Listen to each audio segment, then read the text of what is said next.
ಇನ್ನು ತಮಿಳುನಾಡಿನಲ್ಲಿ ನಡೆದಂಥ ಕಾರ್ಯಕ್ರಮವೊಂದರಲ್ಲಿ ಡಿಎಂಕೆ ಸಂಸದ ಎ ರಾಜಾ ಅವರು ವೇದಿಕೆ ಮೇಲೆ ಸ್ವಲ್ಪದರಲ್ಲಿ ಬಚಾವಾಗಿದ್ದಾರೆ. ವೇದಿಕೆಯಲ್ಲಿ ಮಾತನಾಡ್ತಿರಬೇಕಾದ್ರೆ ಒಂದು ಫೆಡ್ಲೈಟ್ ಕಂಬ ಏನಿದೆ ಅದು ಬೀಳುತ್ತೆ ನೋಡಿ. ವೇದಿಕೆಯ ಸ್ವಲ್ಪ ಜಸ್ಟ್ ಅವರಲ್ಲಿ ಮೂವ್ ಆಗಿರೋದ್ರಿಂದ ಬಚಾವಾಗಿದ್ದಾರೆ. ಅಲ್ಲೇ ನಿಂತಿದ್ರೆ ಸೀದಾ ಬಂದು ತಲೆ ಹೊಡೆಯುವಂಥ ಸಾಧ್ಯತೆಗಳಿತ್ತು, ಅಥವಾ ಪೋಡಿಯಂ ಏನಿದೆ ಅದಕ್ಕೆ ಹೊಡೆದು ಹಾಗೆ ಹಾನಿ ಆಗುವಂಥ ಸಾಧ್ಯತೆಗಳಿತ್ತು. ಇದು ಡಿಎಂಕೆ ಎಂಪಿ ಎ ರಾಜಾ ಸ್ಟೇಜ್ನಲ್ಲಿ ಇರಬೇಕಾದ್ರೆ ಫೆಡ್ಲೈಟ್ ಕಂಬ ಬಿದ್ದಿರೋದು. இன்றைக்கு இருக்கிற நம்முடைய முதலமைச்சர் ஆட்சிக்கு வந்தாரு, செம்மொழியை கொண்டு வந்தது கலைஞர். செம்மொழியை கொண்டு வந்தது கலைஞர். செம்மொழியை கொண்டு வந்தது கலைஞர்.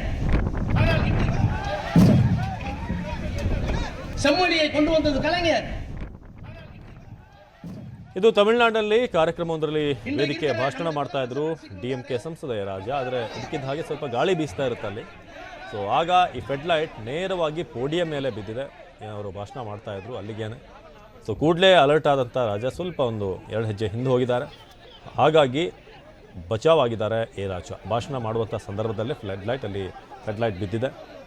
ಡಿಎಂಕೆ ಸಂಸದ ಜೊತೆಗೆ ಉಳಿದಂಥ ನಾಯಕರು ಕೂಡ ವೇದಿಕೆಯಲ್ಲಿದ್ದಾರೆ. ஆட்சிக்கு வந்தாரு, செம்மொழியை கொண்டு வந்தது கலைஞர்.